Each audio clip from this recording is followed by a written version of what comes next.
Hey, welcome to Raider Media. I'm David Griffin. It is the start of the school year here in 2026, and we're doing a little pregame show as well as a little preseason preview. And so I'm David Griffin alongside the old ball coach. This is Doug Williams, and Cody Stutz is with me as well. And so, Coach Stutz, first of all, how does it feel to be back in the saddle and ready to go as a Raider? Yeah, August has truly flown by. We're fired up to get going. We've gone through 2 scrimmages here. We feel good about them.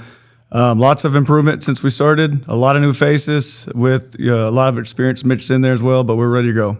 Yeah, so when you think about this season, you, of course, want to build off of last season. So, Doug, let's start a little bit talking about last year and maybe a question or two about, the feeling about how that season went. Yeah, great season for the Raiders. They went 11-2, repeated as district champions, had a tight but hard-fought victory over Van Alstyne first round of the playoffs, and then really, maybe, in my opinion, maybe what may have been the best game of the year was really just a convincing win over Van in area. Third week of the year or third week of the playoffs, went to Athens. Played Athens down in Ennis, and just a hard-fought back-and-forth game, late turnover, and Athens prevailed. But a great season for the Raiders, just showed resilience throughout and made a quality playoff run. One of the things that I've always considered, if you're playing Thanksgiving week, then you're a legit championship caliber program, and Sunnyvale was this last year for sure. Yeah, so anytime you get 11 wins, I mean, you when you get to double-digit wins, you've always had a great season. So when you reflect on some of these things that he talked about, an undefeated district championship, again, for you, Cody, second year in a row, talk about how you felt about the season, less from a logistical standpoint like he just did, but more how you felt about the season itself. Yeah, sure. Man, we're so proud of our kids, and our coaches. We put a lot of work in, a lot of effort into it, and you could tell it was important. And when you get to that point, and Thanksgiving, it comes down a lot of times, hey, who wants to keep playing? And our kids, I felt like, wanted to keep playing, and they sold out. And so it was a great year. We were fired up about it, and we worked our butts off to get where we were and trying to establish where we are as a program. And we're back for more. We want to make another run at it. Probably one of the highlights of the year for me was we went into Canton last week of the year. Yeah. And Canton's undefeated, 9-0. We were actually sitting on the top row of the bleachers. This is where we broadcast from, and we are in Eagle country now. I mean, there is green and white all over the place. They went up 14 there went up 10 in the second quarter. 2 things happened. The Eagle faithful absolutely were letting us hear about it, and I had to keep David from jumping off the top row of the bleachers. But other than that, we were good. I mean, I kept telling him, "Look, it's early. You just got to be," But that was. Well, they thought that there was no question that Canton thought they were going to win that ball game. Well, they went up 10 points, and I think they were all figuring who they were going to play the first round, and that was definitely a fun night. Right. So kind of you look back on the season, is there a particular moment or memory that you have looking at last year? Yeah, I mean that was a fun night. Honestly, we had some injuries, and we knew going in, Canton made it their senior night, their blackout night. They did all the things they could to give their kids an extra edge. We happened to have some injuries in the secondary and a few banged up on offense that night, and so our kids weathered the storm, and they stuck to our game plan. We kind of simplified everything, and we got down to playing Raider football and took care of business in the second half. But that was a great deal. So one of the things that I believed in as a coach was continuity on your staff. Never forget, I would go into year 3, 4, 5, 6 in Winsboro, and it'd be the same guys. And so really we wouldn't have to spend a whole lot of time talking about what we were going to do and how we were going to do it. We just did it. A lot of continuity with your staff. Talk a little bit about your staff coming into the year. And I'll start with our defensive side because these guys have been with me since year 1 when I came over here. I was a freshman basketball coach and D-line coach and drove the buses to Malakoff and all the places. And I've been with Gary Taylor for a long time. He's been here a hot minute, and he's been our secondary coach. I coached Trey Sterling. He's now our corners coach. Coach Walker came year 2 with me. I've known him for a while now. We've been together, a lot of these guys, a decade. And we picked up Coach Johnson about 3 years ago. And so it's a great staff. We've been running the same system for the last decade. Offensively, I've been with our offense coordinator, Coach Varndo. I knew what the offense he ran. I knew how hard it was to defend.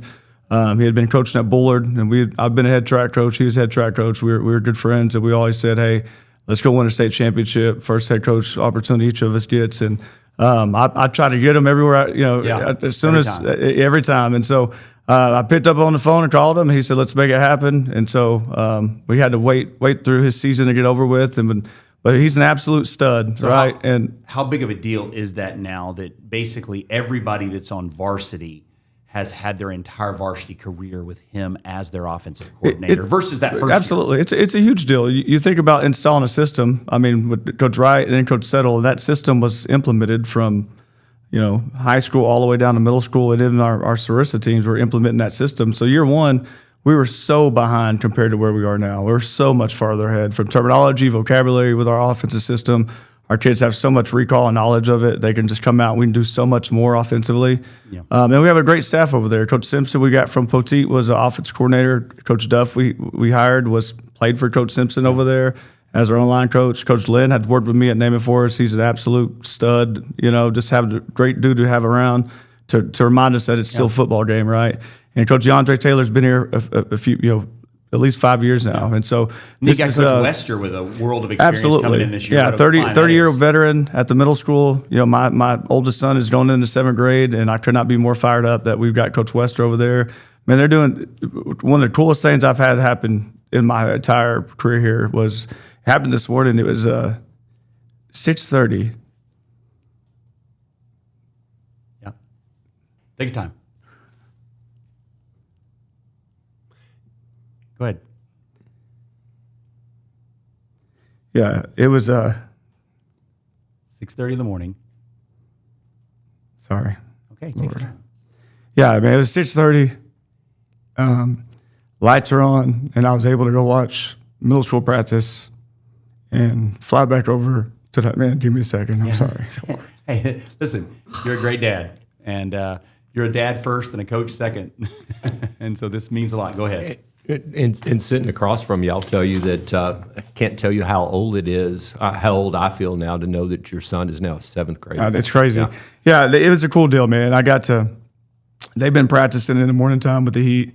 So I've not seen a practice, not one time, because it's been, we got the Heat policy, and they're going into a gym every day. And so I get to go over there and see them in a gym. But this morning I got to go watch them practice, and we started with JV first, and so defense did. I told our guys, I said, "Hey, I got to see these guys practice for a few minutes, And so having the lights on, and it was just as I went over there, just like our practice. They were doing the same drills we're doing, and just get to see my son in the 7th grade uniform was really cool. I got to sprint back to the high school field. It was just a really cool moment, for me. Yeah. So continuity is huge, and we talk about it in education. Aligned curriculum, right, is the buzzword. Well, it's so much more so in athletics as well. In football, what you call the inside zone and how you block the inside zone in 7th grade needs to be the same way that you're doing it on the varsity, and the kids get used to it. I've watched Adam, your offensive coordinator, over the years. I guess going into his 3rd year, and I've watched how he dissects a defense. And of course, the old ball coach in me, I was an offensive coordinator. Now, it was a different time, different world then, but yet just watching how after a series, 2 series, he's got a great handle on what he does, and he puts your kids in great positions to make plays. But you do that as a defensive coordinator as well. Watching those in-game adjustments from how easily you may go from a 3-man front to a 4-man front, or slide backers or something like that. And and I know a lot of Raider fans are going to be listening to it.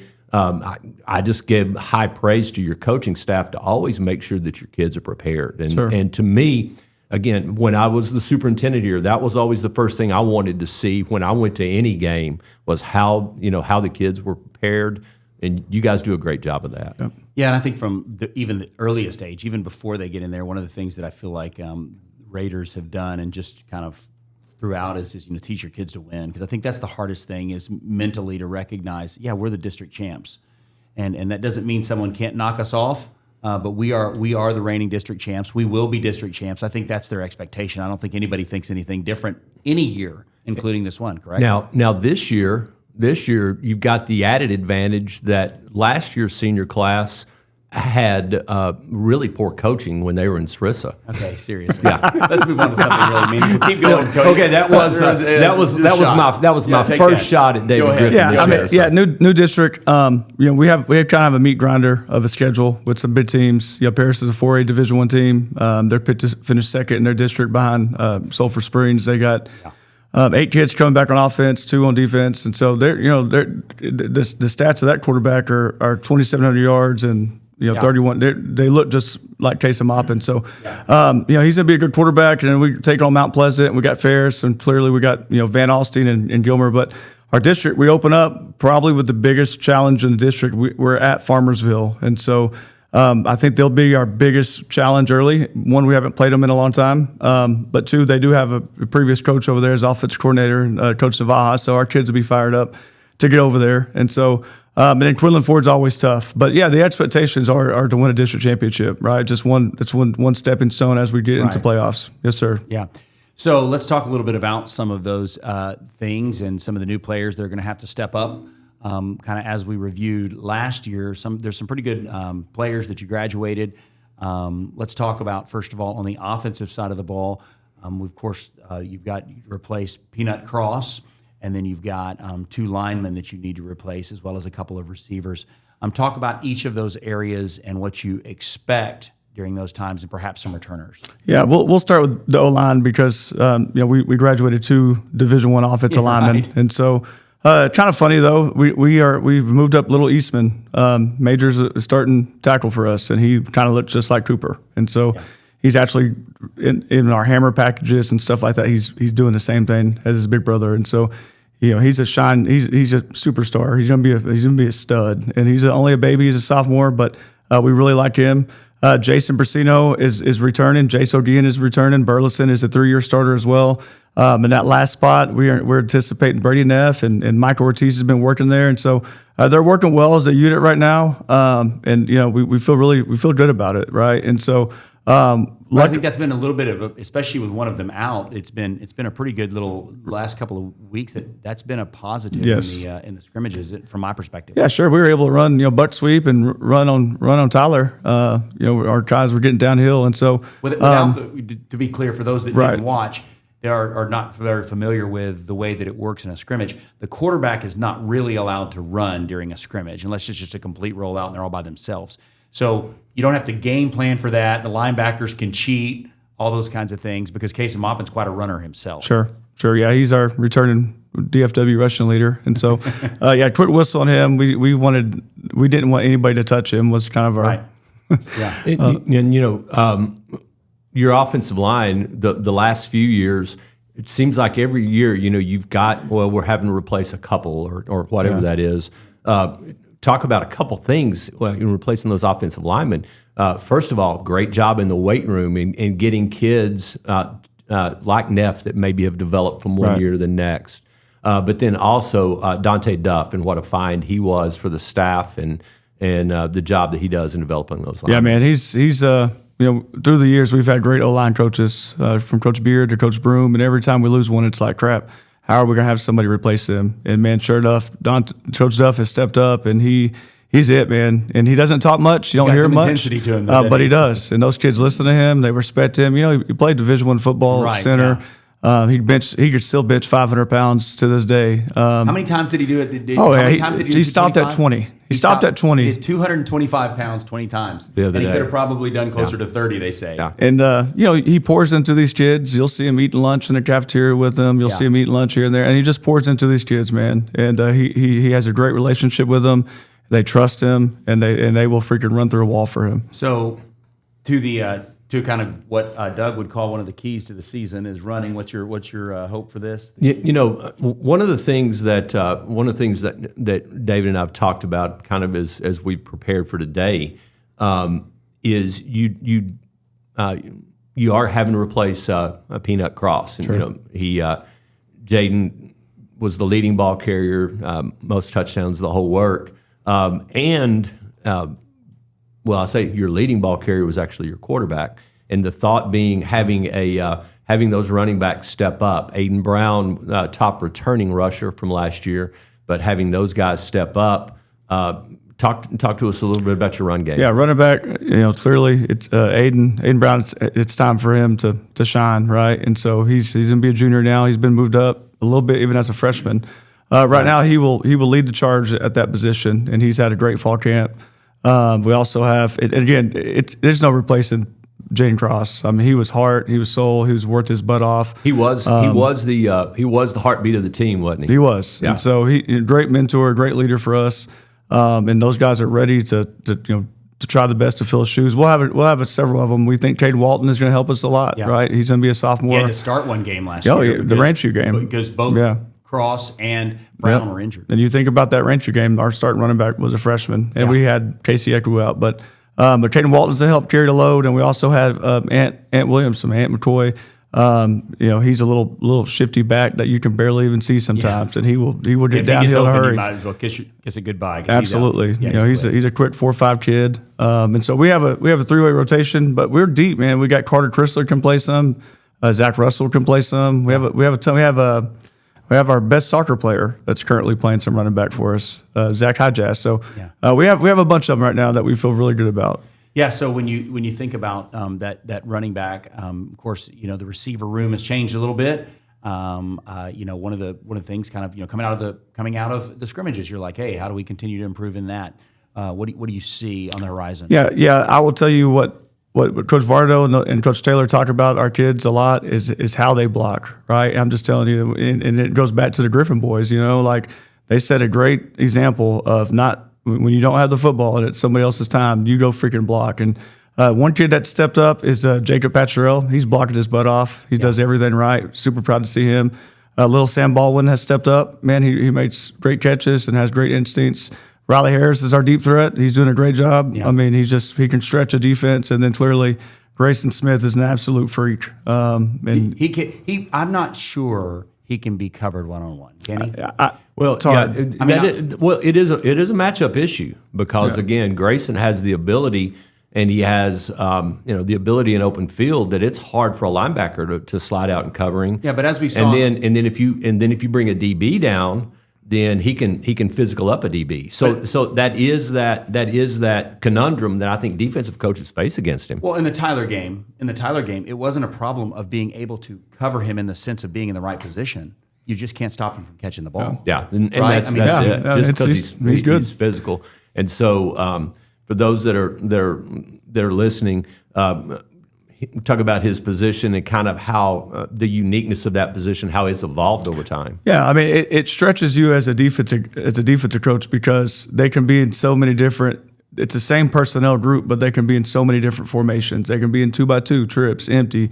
They could be in a tight end, and then now we've added Eli Delaba to the mix. And when Grayson and Eli are in together, man, they can block, and they're tough to defend. And so, with that combination of kids, it really stresses the defense because are you going to go 3-man or are you going to go 4-man? It requires you to do so many different things and prepare. That modern day H formation has really revolutionized football. And probably not a better example, definitely in the Metroplex, than Grayson Smith, in everything he can do.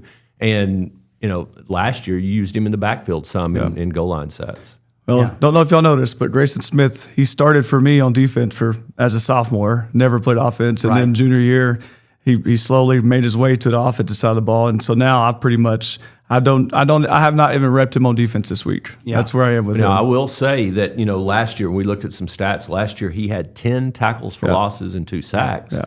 And I'm sure that at some point, maybe not right away, but once you get into district play or you're playing in November, he'll come out of retirement on a third and 4 and fourth quarter. You may see Grayson Smith on the field. My plan is not to use him much in pre-district. And I want to try and develop some of our younger linebackers. But yes, you will see Grayson Smith come playoffs, play some defense. And then so we talked about a player that's integral to the success in Smith.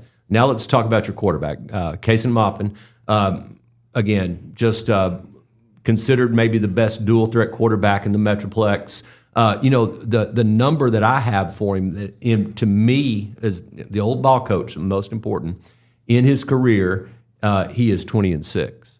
And that means he has played 26 games in 2 years or 3 rounds in the playoffs, both years.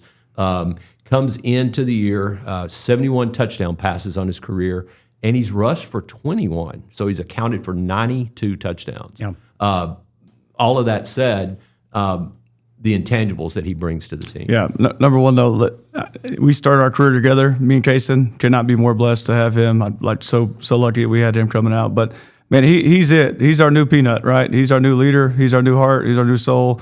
Man, he's the first one there, the last one to leave. When we're having bad practices, you now hear that voice. He breaks us out now. He's our dude, and he's our Raider. He's been that kid for the last few years, but even some more now as a senior year, man, it's super important to him. Great example, great role model, great freaking kid. I can't say enough about him. In watching him perform the last 2 years, especially second half of last year, he's got that experience. He has been in the offense so long. He knows knows where to go with the football. Just the decisions that he makes are just, again, not what you expect a 17-year-old to make.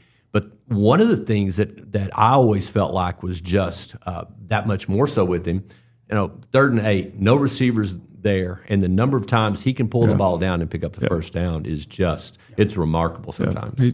He's truly saved us multiple times. I would discourage the left-hand pass that he likes, but that's what it is. So by the way, just a side note, did Coach Varnado buy you like a hamburger or something for letting Smith move over to offense last year? No, he did not. It's fine. He owes you one. It's fine.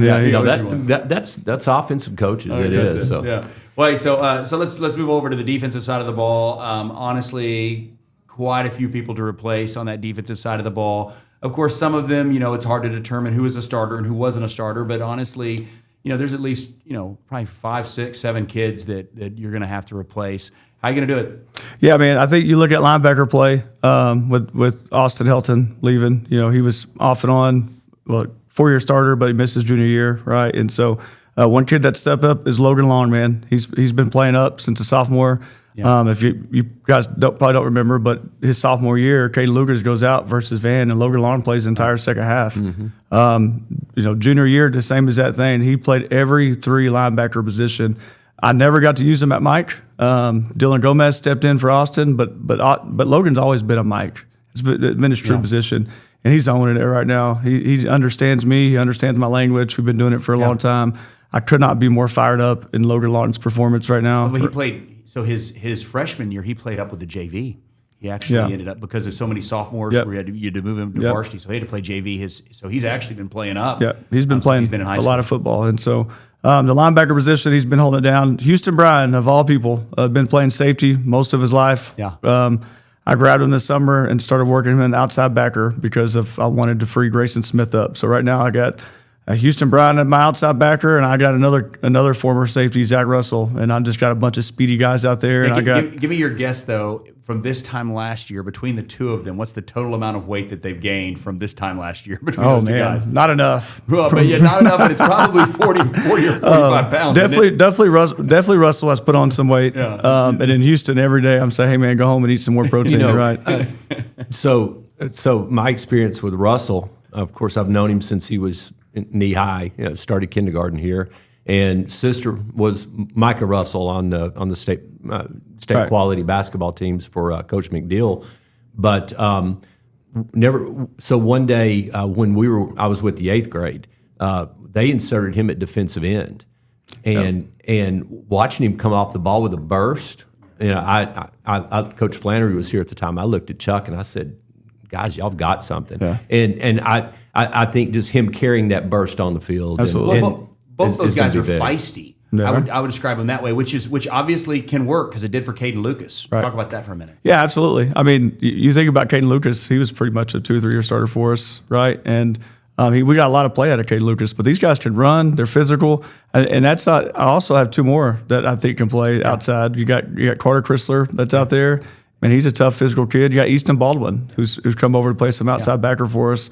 And I got more. I got Jimmy, Brewer and Luke Parts. I have lots of rotation right now of guys I feel really good about. And of course, Baldwin carries a little bit of the Grayson Smith feature. He's just long. Yep. And the outside linebacker position, that helps in not only pass cover, but it also helps shred some blocks. Yep. So to me, the breakout star defensively last year was Stephon Walker. Right, Wilson. I'm sorry, Stephon Wilson. And the number of the plays he made, the numbers: 25 tackles for losses, 8 sacks. I believe you can give a shout out to the Godfather for putting together. He is again the legendary. Yeah, I'm got it here. The legendary. But so Wilson and at the end. Yeah, third team All-State kid.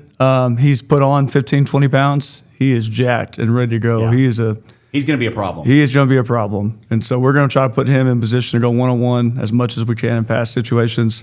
But he can go. He's a stud. Here's historical Sunnyvale. I think about some of the great defensive ends that have come through. Obi Arinze, and just some of those guys. Burleson. What's the other guy that went to Air Force? Another guy went to Air Force. The end. Oh, Brent Winfrey. Yeah, Winfrey. Brent. I love that guy. But Wilson's, in my opinion, at the end of his senior year, he's going to be right there in the conversation of just those elite Sunnyvale defensive ends that we've had. So he can pretty much play anywhere, right? He can. Yeah. He can. Yeah, so talk a little bit about the back end, of course, losing a couple of good players back there as well, and Becker and of course, Drew Gardner, Drew Gardner. Replacing those guys is going to be tough. Grayson Walker's grown up a lot. Man, he played a bunch as a sophomore, and so he's set the return. He's had a ton of reps at safety. We're really excited about seeing Shipman. Braden Shipman's been moved up. He's a junior now. He's getting lots of reps at safety. We're excited to see him, and really we moved Caden Walton. Man, he's going to be really good by the time he's a senior, probably at safety. And so he's been repping a lot with Aiden Brown. So we feel good about our top 4 guys out there. Corner, we feel good about Graham James. He's grown up a lot. And Jake Ivey's a returning starter who can also play safety. And then we're going to have a mix of rotation guys on the back end at corner to help us there. So there you go. Well, let's talk for a minute here if we can. I know it's not too long before we have to go, but let's talk for a minute about some of the historicals. And first of all, we're going to play a little game with you, Cody. Oh man! All right, here we go. Let's see how you do. All right. Oh, gosh. And we'll see how you can do too. All right, let's go. Here we go. All right, here we are. Number one, we're going to give you, and this is going to be like, there could be some giveaways this year for people that pay attention and get these right. Okay. So here we go. All time at this current time, all-time leading passer in the history of Sunnyvale. Oh, it's wait. He'll go first. That's an easy one. Yep. Caleb Badil. That's correct. That is correct. Yeah, that is correct. See, okay. y'all do this way more than I do. Yeah. Okay, I know you do. That's why I was talking. It's going to be tough. I know it's going to be tough. Okay, so the second one, all-time leading receiver in all time for the Sunnyvale. I get to go first this time. No, you're second. I got to go second. He's first every time. You've seen all these things at some point or another. See if you can guess. Was it before my time or after my time? At least before your time. Cash Goodhart. No. A great answer. Great answer. But then he would be number 3. Yeah, Lawson is number 1, followed by Cash. No. Josh Badil. No. Josh, you're right.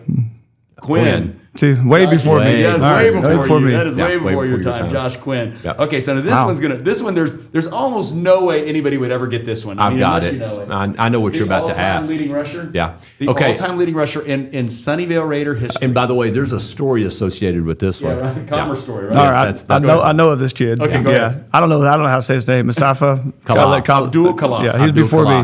Yeah, so I really one of the first years at Sunnyvale is Sunnyvale. Went over to Commerce and before your time, Settle felt 50. like the best thing to do is just to hold on to the football. And so we ran it and we ran it. 49 times or 51? 50 plus.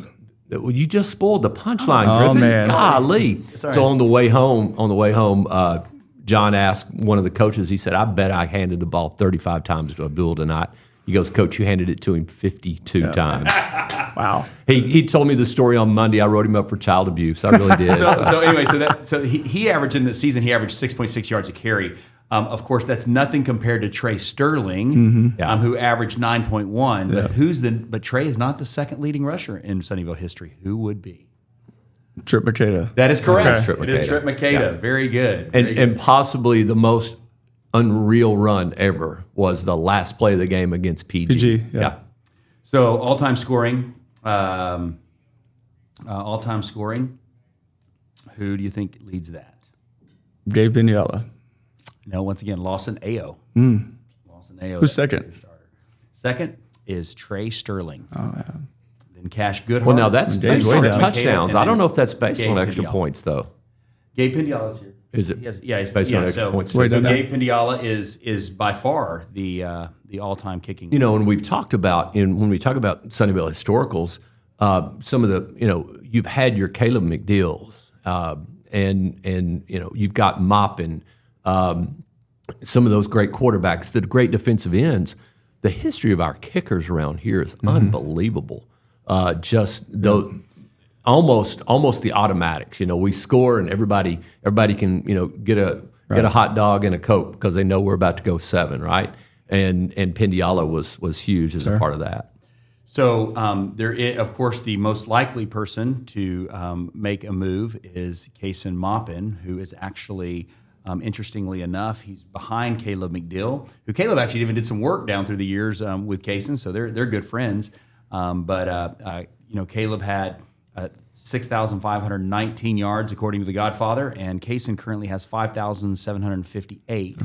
So I was with the two of them about 2 weeks ago, and we were just talking ball. I think it was the Sunday before practice was to start, and so we're talking ball, and I said to Caleb, I said, so you do know he's going to get your record this year, don't you? And Kaysen started laughing a little bit, and of course, Caleb's response was, "Well, I had to split time as a sophomore." So. Yeah, that's how it goes, right? Yeah, so it's pretty interesting to see how many these player stats when you spend some time going through them.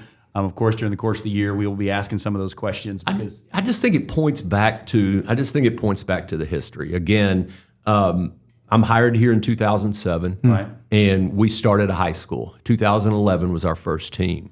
And to watch the teams progress over the years, and just some of the, 2014, we went 10-0, got beat in just a nail biter in Rockwall. The following year, we lose to Mineola, team that wound up. They didn't win it that year, but they played for the state championship. Mm-hmm. We talked about the following year. The team, in my opinion, had a realistic shot at winning the state championship, but they were upset by Farmersville. But games like that, and honestly, the Athens game is probably going to go down in Raider history as just that game. But I think about some of those landmark games that we overcame. We won. We beat Dangerfield down in Lindale kind of kicked that playoff run, and then beating Gilmer a few years ago. I think that was your first year as head coach. Sure. Yeah, that was a big deal. Yeah, and one of the things that I think is going to be different this year is whether you win district or not. You're matched up with a pretty difficult district right out of the chute, which also means you get that same district in District 3. Talk about the change there. Yeah. So moving into District 7, right? I did take a little time to do a little research and pulled up brackets. We will actually, our by district would be Region 8, District 8. Carthage, the 10-time state champion now in Carthage. Pleasant Grove, who has been a thorn in our side over the years. And has a couple of recent state champions. Yes, Gilmer, and then a really improved center program, and so a deep district. But you notice that, and then the other thing is even in District 5, Glen Rose has moved in, and Glen Rose has got a historically good program. So that Region 2 is tough. Yeah, it's tough. So what'd you pick up when you went through all that? I think we'll get center. There should be the fourth place finisher in that district. So, Sanger round 2, Carthage round 3 is kind of the way football coaches think is if you ask him what's going to happen in November, all he'll say is, "Well, we hope to play well against Paris on Friday." Yeah, no question. Well, Coach, I hope this preseason. Any thoughts here before we kind of wrap up the preseason discussion here, pregame discussion? And I think it's always true, especially in the 4A level. But health is important. You got to make sure your kids stay healthy. Before we started this Coach Stutz and I were talking. My first question was, so did you get through August healthy? Scrimmages. I hated scrimmages. Yeah, those are scary every time. Absolutely hated scrimmages. My number one thing is, hey, were we healthy? And so you got to come through healthy. So wait, You want to, and you want to see development, right? You want to see. I felt like last year, as the season grew on, went on. I think we probably peaked around second week of the playoffs with Van. We just kept getting better and better, and to me, that's huge. So I want the new coach to evaluate the old ball coach. Give me your three. Is it 3 or 4 keys for the season?